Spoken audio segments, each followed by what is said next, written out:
Urugudun bağışar şikayet eder tilinden, ırtvalığın büdürtenin gıybatkeş. Ömrün gele verme alma yolundan, ağırtmağıl iyilin günün gıybatkeş. Buluttek kükrep, bark kimen gürler. Gähi buğuzun tağıtlar ataştan yerler.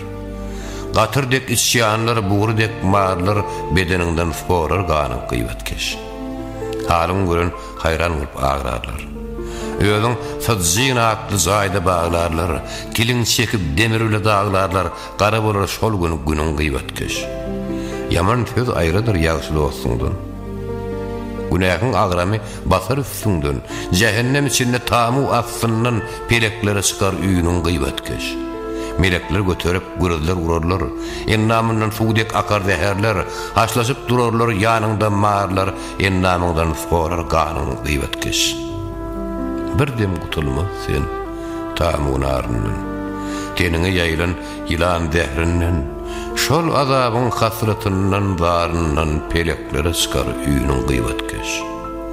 Orun birler sana eltip bir zayda, günün neser gece günlüğü hayvaydı, azabın arttırar senin her ayda çilimkeş hemradır yanın gıybatkeş.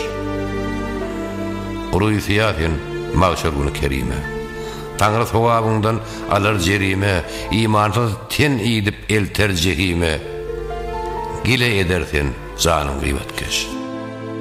Mağtım ulu, diğer iyilin gözünden düşüven hor bulsan gürgülödündün, tilingini çekmesen haram sözünden belli, bibat bulur, dinin gıybatkeş.